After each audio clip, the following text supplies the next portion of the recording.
Hello बच्चों, तो कैसे हैं आप सब। उम्मीद करती हूँ कि आप सब बहुत ही अच्छे होंगे, स्वस्थ होंगे, मस्त होंगे एंड जहाँ भी होंगे बिल्कुल जोरों शोरों से अपनी तैयारी में लगे होंगे। तो आज एक बार फिर से आप सबका वेलकम है आपके अपने यूट्यूब चैनल टॉपर चॉइस में। तो आज की जो हमारी क्लास होने वाली है वो काफ़ी मोस्ट इम्पॉर्टेंट क्लास है, क्योंकि आज की क्लास में हम करने वाले हैं मोस्ट इम्पॉर्टेंट ऑब्जेक्टिव। ठीक है, हमारा चैप्टर क्या चल रहा था, हमारा चैप्टर चल रहा था जैव प्रक्रम पोषण। इस चैप्टर से हम लोग सारे टॉपिक्स को कवर कर चुके थे। ठीक है, तो आज हम उन सारे टॉपिक से बहुत सारे ऑब्जेक्टिव को करेंगे जिससे कि हमारा कंसेप्ट क्लियर हो जाएगा। ठीक है, तो फर्स्ट क्वेश्चन है हमारा, क्लोरोफिल वर्णक का रंग कैसा होता है। तो क्लोरोफिल वर्णक का रंग कैसा होता है, तो क्लोरोफिल वर्णक का रंग होता है हरा। क्लोरोफिल कहाँ पाए जाते हैं, क्लोरोफिल पाए जाते हैं क्लोरोप्लास्ट में। ये होती है पत्ती, और इस पत्ती में क्या होते हैं, क्लोरोप्लास्ट होते हैं। ठीक है, और इस क्लोरोप्लास्ट में क्या पाए जाते हैं, ये हरे रंग के क्लोरोफिल वर्णक पाए जाते हैं। ठीक है, तो क्लोरोफिल वर्णक का रंग कैसा होता है, हरा होता है। ठीक है, चलिए हमारा नेक्स्ट क्वेश्चन है कि अमरबेल में पोषण की कौन सी विधि पाई जाती है। ठीक है, तो अमरबेल किस तरह का पौधा है, तो इसमें पोषण की परजीवी पोषण पाया जाता है।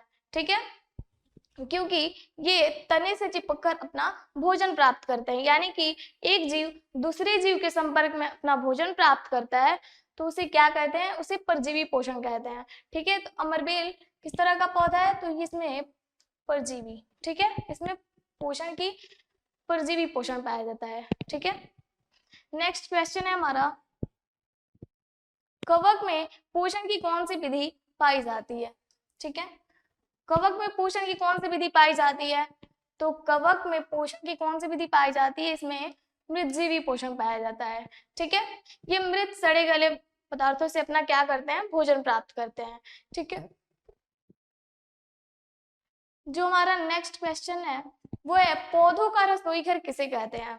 पौधे, जैसे हम अपना खाना कहाँ बनाते हैं, किचन में बनाते हैं, वैसे पौधे अपना खाना कहाँ पे बनाते हैं, तो पौधे अपना खाना क्लोरोप्लास्ट में बनाते हैं। ये पत्ती होती है, इस पत्ती में ये क्लोरोप्लास्ट होते हैं और इसमें होती है प्रकाश संश्लेषण की क्रिया। ठीक है, तो पौधे अपना खाना कहाँ बनाते हैं, पौधे अपना खाना बनाते हैं इस क्लोरोप्लास्ट में। ठीक है, तो पौधों का रसोई घर कौन सा हुआ, ये क्लोरोप्लास्ट। ठीक है, क्लोरोप्लास्ट, इस क्लोरोप्लास्ट में पौधे क्या करते हैं, अपना भोजन बनाते हैं। ठीक है, जो हमारा नेक्स्ट क्वेश्चन है वो है, प्रकाश संश्लेषण के लिए आवश्यक है, जैसे हमें खाना बनाने के लिए कुछ मटेरियल की आवश्यकता होती है। ठीक है, वैसे ही पौधों को खाना बनाने के लिए किन किन चीजों की जरूरत होती है, तो पौधों को खाना बनाने के लिए सिर्फ 4 चीजों की जरूरत होती है। किन किन चीजों की, सिर्फ 4 चीजों की। कौन कौन सा होते हैं वो, क्लोरोफिल होते हैं प्रकाश संश्लेषण के लिए, और क्या होते हैं, सूर्य का प्रकाश, क्लोरोफिल, कार्बन डाइऑक्साइड, जल। इन सब की मदद से क्या करते हैं, पौधे अपना भोजन बनाते हैं। ठीक है, तो इसमें क्लोरोफिल भी होते हैं, सूर्य का प्रकाश भी होता है, कार्बन डाइऑक्साइड भी होता है, साथ साथ इसे जल की भी आवश्यकता होती है। ठीक है, तो क्या हो जाएगा, इसका आंसर हो जाएगा इनमें से सभी। ठीक है, जो हमारा नेक्स्ट क्वेश्चन है वो है, प्रकाश संश्लेषण द्वारा किसकी प्राप्ति होती है। प्रकाश संश्लेषण की क्रिया जब होती है तो इसके फलस्वरूप क्या प्राप्त होता है हमें। ठीक है, तो इसके फलस्वरूप क्या प्राप्त होता है, इसके फलस्वरूप ग्लूकोज की प्राप्ति होती है। ठीक है, चलिए तो हमारा नेक्स्ट क्वेश्चन है, इनमें कौन प्रकाश संश्लेषी अंग है। ठीक है, प्रकाश संश्लेषी अंग की तरह कौन काम करता है। ठीक है, जैसे हमारे शरीर में क्या पाया जाता है, हमारे शरीर में पहले क्या बनता है, सबसे छोटी इकाई कोशिका होती है, कोशिका से क्या होते हैं, अंग होते हैं, अंग से क्या, सॉरी, कोशिका से क्या बनते हैं, कोशिका के समूह से उत्तक बनते हैं, उत्तक से क्या होते हैं, अंग होते हैं। ठीक है, अंग से क्या होते हैं, अंग तंत्र बनते हैं। ठीक है, तो वैसे ही प्रकाश संश्लेषी अंग क्या है, ठीक है, तो प्रकाश संश्लेषी अंग है इसमें पत्ती। ठीक है, चलिए नेक्स्ट क्वेश्चन है हमारा, कि इनमें कौन प्रकाश संश्लेषी अंगक है। ठीक है, जैसे कि कोशिका में क्या पाए जाते हैं, कोशिकांग पाए जाते हैं। ठीक है, वैसे ही पत्ती में कौन सा क्या होते हैं, ये क्लोरोप्लास्ट होते हैं, यानी कि हरित लवक। ठीक है, ये इन्हें प्रकाश संश्लेषी अंगक कहते हैं। ठीक है, जो हमारा नेक्स्ट क्वेश्चन है वो है प्रकृति में ऑक्सीजन का संतुलन कैसे बना रहता है? वो कौन सी क्रिया है जिसके फलस्वरूप प्रकृति में ऑक्सीजन का संतुलन बना रहता है? ठीक है, तो ऑक्सीजन की प्राप्ति हमें कैसे होती है? तो पौधे से हम ऑक्सीजन, क्योंकि पौधे जो हैं वो क्या करते हैं, दिन में ऑक्सीजन को छोड़ते हैं, ठीक है, और कार्बन डाइऑक्साइड को वो लेते हैं। इससे क्या होता है, प्रकृति में ऑक्सीजन का जो संतुलन है वो बना रहता है। ठीक है, तो कौन सी क्रिया है जिसके द्वारा ऑक्सीजन की प्राप्ति होती है हमें? तो ये प्रकाश संश्लेषण की क्रिया द्वारा क्या होती है, हमें ऑक्सीजन प्राप्त होता है। ठीक है, तो ऑक्सीजन का संतुलन कैसे बना रहता है? प्रकाश संश्लेषण की क्रिया द्वारा बना रहता है। ठीक है, अब नेक्स्ट क्वेश्चन है हमारा, फुटपाथ किसमें पाए जाते हैं? हम आपको बताए थे कि अमीबा में हाथ जैसा कोई अंग नहीं पाया जाता जिससे कि वो हम अपना भोजन कैसे खाते हैं, तो हाथों से पकड़ते हैं। तो अमीबा में भोजन को पकड़ने के लिए कोई ऐसा अंग नहीं पाया जाता है। तो अमीबा अपना भोजन कैसे उठाते हैं, कैसे पकड़ते हैं? तो अमीबा अपना भोजन पकड़ते हैं फुटपाथों की मदद से। ठीक है, तो फुटपाथ किसमें पाए जाते हैं? अमीबा में पाए जाते हैं। ठीक है, जो हमारा नेक्स्ट क्वेश्चन है वो है अमीबा में पोषण की कौन सी विधि पाई जाती है? ठीक है, तो अमीबा में पोषण की कौन सी विधि पाई जाती है? तो अमीबा में क्या होता है? अमीबा में पूर्ण पाचन होता है। ठीक है, तो अमीबा में पोषण की कौन सी विधि पाई जाती है? प्रणिशम पोषण पाया जाता है। ठीक है,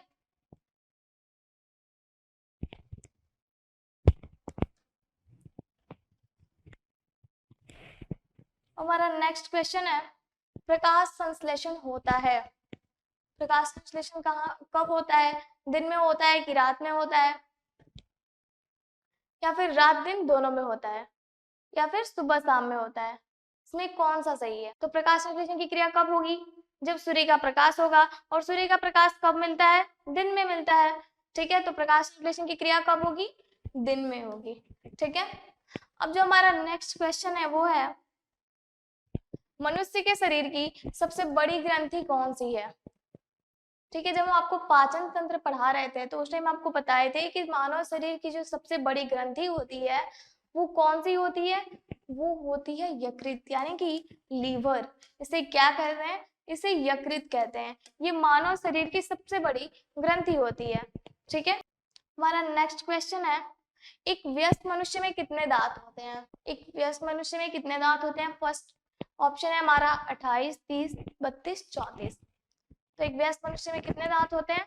तो कुल 32 दांत होते हैं। ठीक है, एक बच्चे में कितने दांत होते हैं?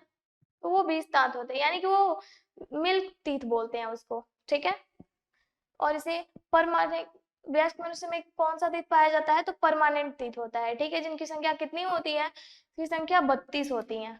ठीक है, जो हमारा नेक्स्ट क्वेश्चन है वो है पाचन क्रिया पूर्ण होती है। पाचन क्रिया कहाँ पे जाके पूर्ण होती है? तो पाचन क्रिया हमारी पूर्ण होती है जाके बड़ी आंत में। ठीक है, बड़ी आंत में क्या होता है?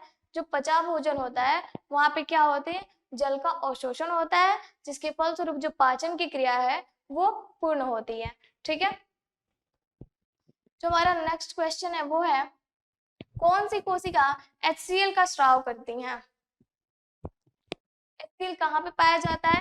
तो HCl क्या है? जठर रस है, और ये कहाँ से स्रावित होता है? तो ये अमाशय की जठर ग्रंथियों से स्रावित होता है। ठीक है, और इन जठर ग्रंथियों में 3 प्रकार की कोशिकाएं पाई जाती हैं। फर्स्ट कोशिका का नाम है अम्लजन कोशिका। ठीक है, सेकंड का नाम क्या है? अम्लजन कोशिका। फर्स्ट है अम्लजन कोशिका, सेकंड होता है जाइमोजिन,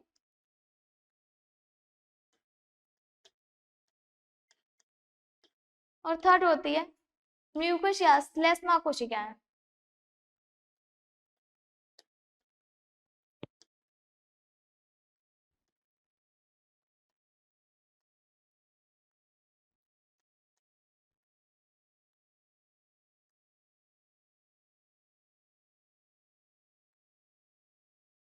तो इस जो HCl का स्राव है वो किससे होता है? अम्लजन या भीतीय कोशिका से होता है।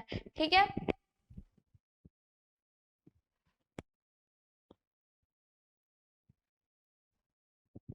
तो HCl का स्राव किससे होता है? इस भीतीय कोशिका से होता है। ठीक है, जो हमारा नेक्स्ट क्वेश्चन है वो है मनुष्य के मुख गुहा में कितने जोड़े लार ग्रंथियां पाई जाती हैं? तो लार ग्रंथियां कितने प्रकार की होती हैं? हम आपको लार ग्रंथियों के प्रकार बताए थे, इसमें हम बताए थे कि यहाँ पे सिर्फ प्रकार के बारे में पढ़ना है, इसको पूरा डिफाइन करना है 11th में हम पूरे डिटेल्स के साथ पढ़ेंगे कि लार ग्रंथियां जो कितने प्रकार की होती हैं और क्या क्या होती हैं, किसे कहते हैं उसे। तो यहाँ पे बस इतना जानना है कि लार ग्रंथियां जो है वो 3 प्रकार की होती हैं। कौन कौन सी होती हैं? फर्स्ट होती है पैरोटिड ग्रंथि, सेकंड कौन सी होती है? सब मैंडिबुलर ग्रंथि, और थर्ड होती है सब लिंगुअल ग्रंथि। ठीक है, तो यहाँ पे कितनी जोड़ी लार ग्रंथियां पाई जाती हैं? 3। ठीक है, जो हमारा नेक्स्ट क्वेश्चन है वो है स्वाद कलिकाएं पाई जाती हैं। स्वाद कलिका कहाँ पाई जाती हैं?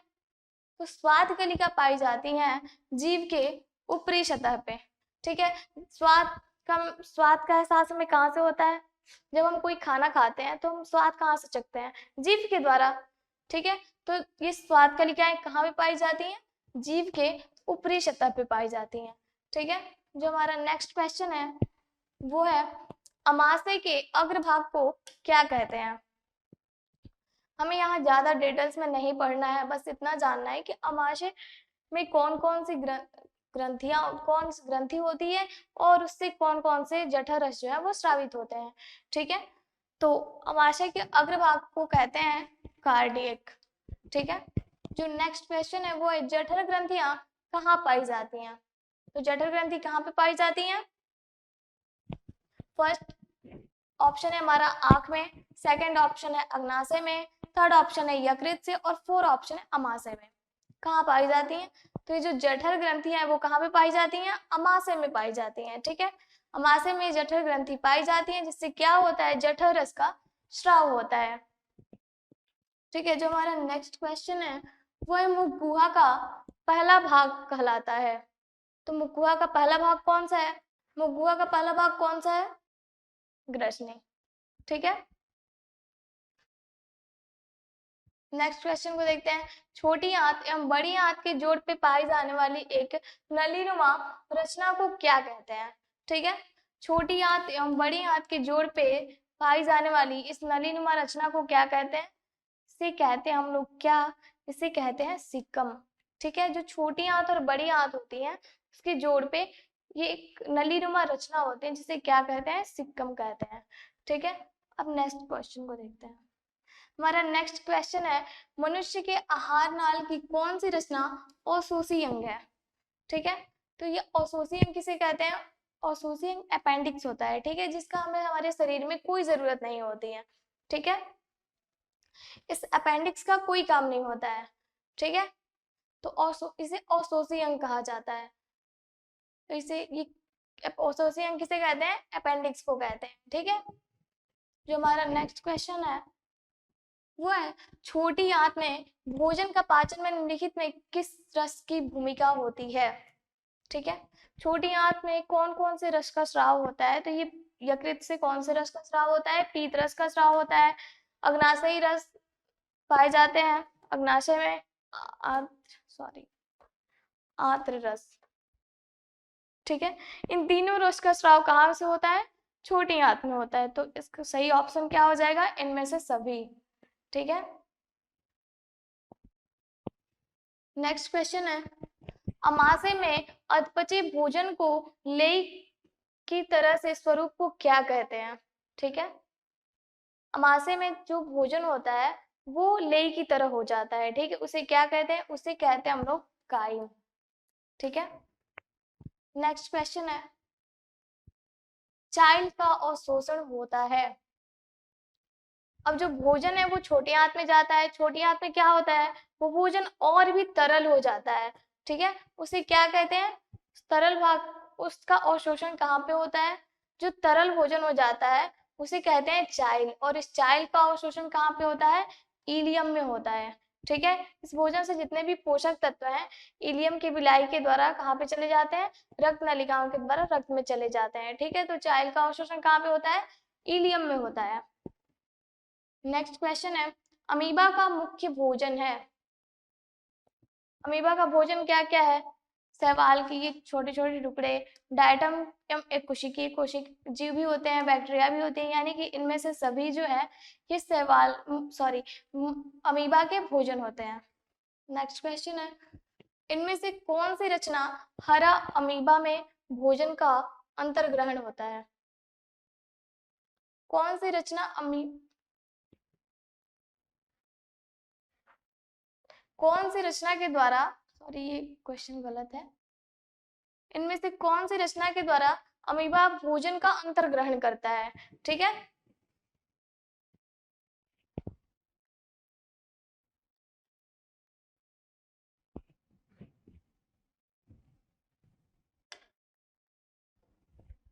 अमीबा भोजन का अंतर्ग्रहण करता है। ठीक है, तो किसके द्वारा भोजन अमीबा का अंतर्ग्रहण करता है, तो फुटपाथ के द्वारा करता है। ठीक है, नेक्स्ट क्वेश्चन है, ग्रहणी भाग है। ग्रहणी किसका भाग है, तो हम आपको बताए थे पाचन तंत्र में कि छोटी आंत के 3 भाग होते हैं, ग्रहणी, इलियम और जेजुनम।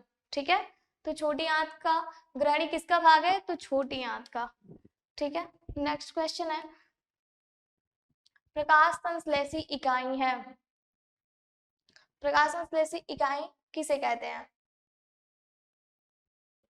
प्रकाश संश्लेषी इकाई है, फर्स्ट ऑप्शन है हमारा क्लोरोप्लास्ट, सेकंड है प्लास्टिड, थर्ड है क्लोरोफिल और इनमें से कोई नहीं। कौन सा ऑप्शन सही है, तो प्रकाश संश्लेषी इकाई है क्लोरोफिल।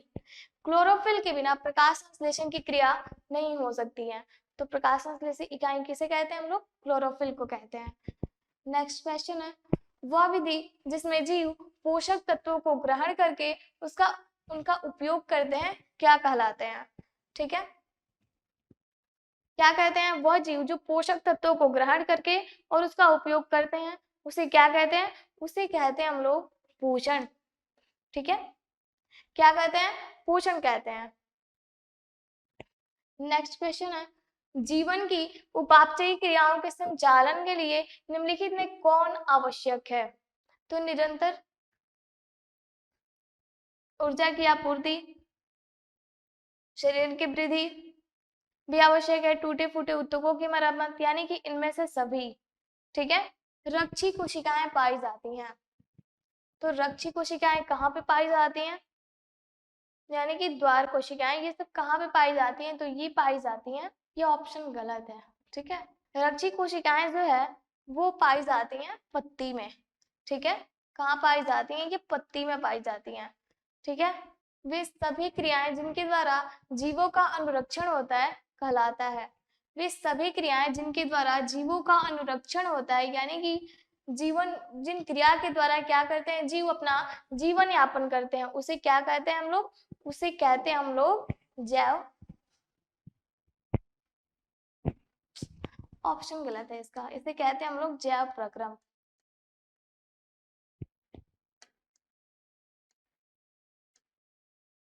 ठीक है,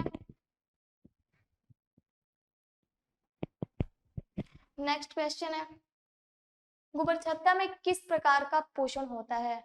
गोबर छत्ता किसे कहते हैं आप लोग, मशरूम, मशरूम को कहते हैं हम लोग। ठीक है, मशरूम को हिंदी में हम लोग गोबर छत्ता कहते हैं। ठीक है, तो किस प्रकार का पोषण होता है इसमें, इसमें मृतजीवी पोषण होता है। ठीक है, नेक्स्ट क्वेश्चन है,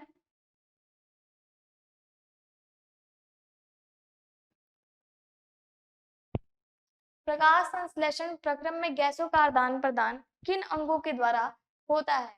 ठीक है, प्रकाश संश्लेषण में O2 यानी कि ऑक्सीजन जो बाहर निकलता है और कार्बन डाइऑक्साइड पत्तियों तक पहुंचता है, ये किसके द्वारा होता है, किन अंगों के द्वारा होता है, तो पत्तियों में अवस्थित रंध्रों के द्वारा। पत्तियों में के बाह्य त्वचा पे, जैसे हमारे त्वचा पे भी क्या पाए जाते हैं, छोटे छोटे छिद्र पाए जाते हैं। ठीक है, तो पत्तियों में भी रंध्र उपस्थित होते हैं जिनके द्वारा क्या होते हैं, कार्बन डाइऑक्साइड जो है विसरण द्वारा पत्तियों तक पहुंचते हैं और ऑक्सीजन जो है वो इन्हीं रंध्रों के द्वारा बाहर निकलता है। ठीक है, नेक्स्ट है लार, इनमें किस ग्रंथि का स्राव है?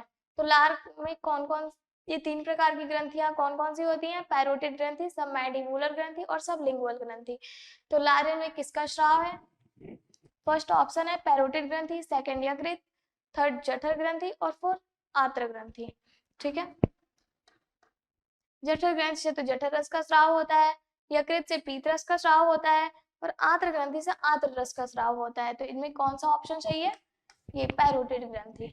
ठीक है, हमारा नेक्स्ट क्वेश्चन है मनुष्य में पाचन की क्रिया प्रारंभ होती है। मनुष्य में पाचन की क्रिया कहाँ से प्रारंभ होती है? तो हमारी जो पाचन की क्रिया है वो कहाँ से शुरू हो जाती है? मुख कुआ से ही शुरू हो जाती है क्योंकि जैसे ही हम भोजन को मुख में लेते हैं, भोजन की पाचन की जो क्रिया है वहीं से स्टार्ट हो जाती है। कार्बोहाइड्रेट का जो पाचन है हमारे मुख में ही हो जाता है। नेक्स्ट क्वेश्चन है हमारा आहार नली के कितने भाग होते हैं? तो आहार नली के कितने भाग होते हैं? आहार नली के 6 भाग होते हैं। मुखगुहा, ग्रास नली, अमाशय, छोटी आंत, बड़ी आंत और गुदाद्वार। ठीक है, तो आहार नली के कितने भाग होते हैं? कुल 6 भाग होते हैं। नेक्स्ट क्वेश्चन है हमारा निम्नलिखित में कौन अमीबा से पोषण की प्रक्रियाओं में एक नहीं है? अमीबा में पोषण की कौन कौन सी विधि पाई जाती है? पाचन क्रिया कितने स्टेप्स में पूरी होती है? पाचन क्रिया जो है 5 स्टेप्स में पूरी होती है। अंतर्ग्रहण, पाचन और शोषण, स्वांगीकरण और बहिष्करण। ठीक है, तो अंतर्ग्रहण भी होता है, पाचन भी, बहिष्करण भी। इसमें दिया है कि एक नहीं है, तो नहीं में क्या हो जाएगा? अपघटन। ठीक है, अपघटन की जो क्रिया है नहीं होती है। ठीक है, तो हमारा सही आंसर कौन सा है? ये अपघटन। नेक्स्ट क्वेश्चन है हमारा मनुष्य के आहार नाल की लंबाई कितनी होती है? आहार नाल कहाँ से कहाँ तक फैला रहता है? मुख गुहा से शुरू होता है और कहाँ तक फैला रहता है? गुदाद्वार तक फैला रहता है। तो इसकी कुल लंबाई जो है वो 8 से 10 मीटर होती है। ठीक है, नेक्स्ट क्वेश्चन है हमारा अमाशय की भीतरी दीवार पर किस प्रकार की कोशिकाओं का अस्तर होता है? ठीक है, अमाशय की जो भीतरी दीवार होती है वो किस प्रकार की कोशिकाओं से बनी होती है? तो वहां पे पाए जाते हैं स्तंभाकार एपिथेलियम कोशिका। ठीक है, जिसके द्वारा क्या होते हैं? अमाशय की दीवार बनी होती है। नेक्स्ट क्वेश्चन है हमारा इनमें कौन इमल्सीकृत वसा का पाचन करता है? तो इमल्सीकृत वसा का पाचन कौन सा एंजाइम के द्वारा होता है? तो ये लाइपेज के द्वारा होता है। ठीक है,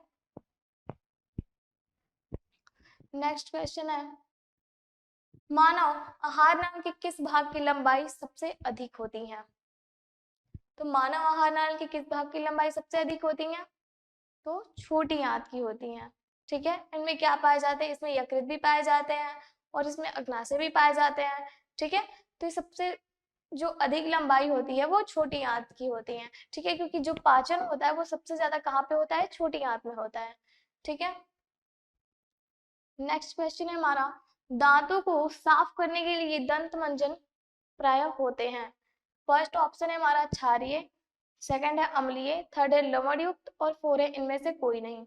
ठीक है, तो कौन सा ऑप्शन सही है? तो दंत मंजन प्राय क्षारीय होते हैं। ठीक है, क्योंकि जो हम खाना खाते हैं, ठीक है, अगर हम अपने दांतों को नहीं साफ करते हैं तो क्या होते हैं? वो अम्लीय हो जाते हैं और हमारी दांतों में छिद्र बनाते हैं, जिसके द्वारा क्या होता है? हमारी दांतों में दर्द होता है। इसलिए हमें अच्छे तरह के मंजन करना चाहिए, जिससे कि हमारी दांतों में या अम्ल ना बने। ठीक है, और दंत मंजन में क्या होते हैं? ये क्षार होते हैं जो कि अम्ल के साथ प्रतिक्रिया करके उसको क्या कर देते हैं? उसको उदासीन बना देते हैं। ठीक है, इतने ये रहे आपके मोस्ट इम्पोर्टेंट ऑब्जेक्टिव। ठीक है, इस तरह से आपके जो बिहार बोर्ड एग्जाम है इस तरह इसमें क्वेश्चन पूछे जाते हैं। ठीक है, तो हमारा जो फर्स्ट चैप्टर है वो खत्म हो गया। जो हमारा नेक्स्ट चैप्टर में हम क्या पढ़ने वाले हैं? नेक्स्ट चैप्टर में हम लोग पढ़ेंगे श्वसन। ठीक है, जो हम खाना खाते हैं उससे हमें ऊर्जा कैसे प्राप्त होती है। ठीक है, तो अगली क्लास में हम पढ़ेंगे श्वसन चैप्टर को। ठीक है, चलिए मिलते हैं हम लोग अपनी अगली क्लास में श्वसन चैप्टर के साथ।